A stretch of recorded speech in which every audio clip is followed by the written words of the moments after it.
Welcome back to a February 13th edition of the Women's Basketball Weekly. I'm Chris Mueller, joined here as always by Associate Head Coach Charlie Buscalia and our player guest this week, freshman forward Judith Sole.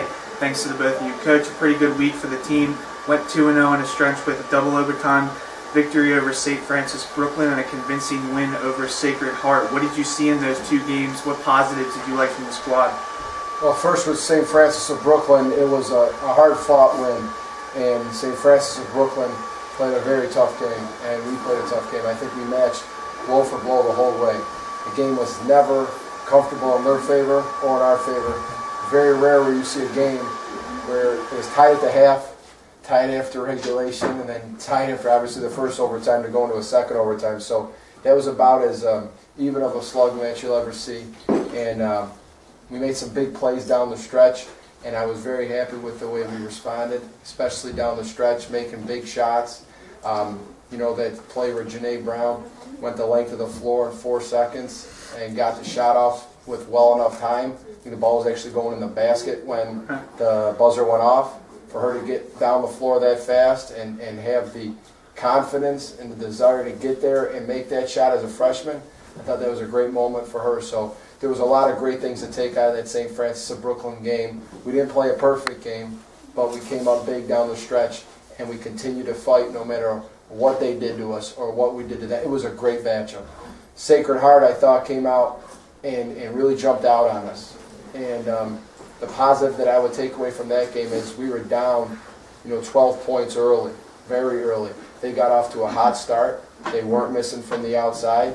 And a lot of teams, especially us earlier in the year, I feel might not have been able to overcome, that bad start. But I think that's shown the growth that we've had at this point, that we were able to overcome such a slow start and to propel, to get the game in our favor at halftime by 7, and then ultimately in the second half, just continue to push and make them work harder and ultimately led us to pull away in that one. Right, and Artemis Spanu was tabbed Choice Hotels NEC Player of the Week for the 3rd time this season after posting 70 points in the 2-game stretch. How much of an impact did she make in both of those wins? Oh, she made a tremendous impact. And in both games, I feel like Artemis, again, being the glue of the team offensively and defensively, things center around her. And I think she's done a great job of handling that load. It's a great responsibility that we put on her, and teams have thrown a variety of different things at her. And I felt like, at the end of the Brooklyn game, everybody had to make their shots, everybody had to make their plays, some that I mentioned earlier. But, she was a steady offense for us. And, she was the person we can go to down the stretch. And that's a big thing, having go-to players you can count on that, are their stable part of your offense. And she's been that. Against Sacred Heart, again, just like at Brooklyn, down the stretch, big baskets, big passes, being a leader out there. No question the 70 points is a great accomplishment, but, playing the amount of minutes that she did and continuing to stay, stable and solid for us the whole time, that was the biggest thing over the last 2 games. And against Sacred Heart, Rebecca Navarro played breakout performance, posting a career-high 20 points, going 6 of 7 from long range, which was second best in team history. How important was it for her to have such a good game after all the work she's putting in practice?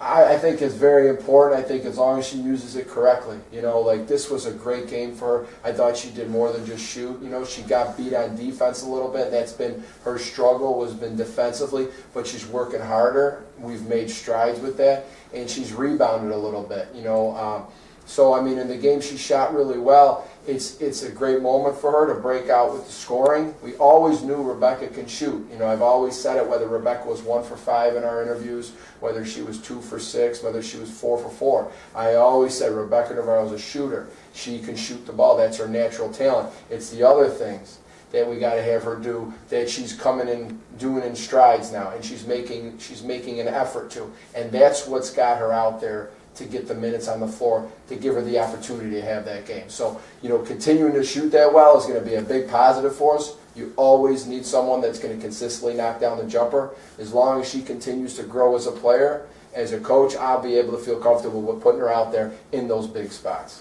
Now you head into a Saturday matchup with Central Connecticut State. What's the coaching staff focusing on heading into that game? Central Connecticut State was up 21 on us over in 3rd place in the first conference game of the year. You know, that was a tough battle for us to come back. We don't want to put ourselves in that kind of position against anybody. They obviously have to come in here with some confidence, saying that we were up 21 on this team. You know, we blew it. You know, whatever the heck happened in that second half, you know, we've got to correct that and we'll be fine. And so they're going to come in with some confidence. So the focus with us is, you know, yeah, we've been playing well. Yeah, we've been rolling along pretty well. You know, we've only had one hiccup in the last 9 games. But we have to go back and look at the fact that this team played us very difficult. And they were tough on us. And this team's coming in here with a confidence. The only way we're going to win this game is if we correct what we did wrong out there. So we've been getting after it in practice, and we've been expecting a Central Connecticut State team who's been struggling, they've been losing lately, to come in here with a chip on their shoulder with something to prove, because I think they feel like they, you know, obviously they had us down 21. They're going to come in with a lot of confidence that they can do this. So we're going to have to be ready to go to war. All right. Well, thank you, Coach. Judith, we'll move on to you. Your first year here at Robert Morris, how have you enjoyed school? I'm so happy to be here because it's like having my second family here. I have mine there, but especially for me that in the international, here they allowed me a lot. Like the team were like a family. The school, I'm so good there. Everybody's treating me so well, so I'm so happy. What's been your favorite class this semester and why? My favorite class is math because I really like math. I love math, and it's been easy for me, especially because it's not English and it was difficult for me to learn English at the beginning. So I really like this class. The professor is the president's wife. She's coming to our games and she supports us a lot, so I really like that. What's been the biggest adjustment from playing over there to now in your first season playing Division I basketball here in the States? The big adjustment is here the post players are smaller and they run a lot and the physical especially. So I'm working on my conditioning, especially my conditioning, and then my physique. I have to be more physical, so I'm working on that. Well, thank you to both of you very much. And look, as the Colonials face off with CCSU here at the Sewell Center, tip-off is set for 1 p.m. and streaming, as always, is available via NEC Front Row.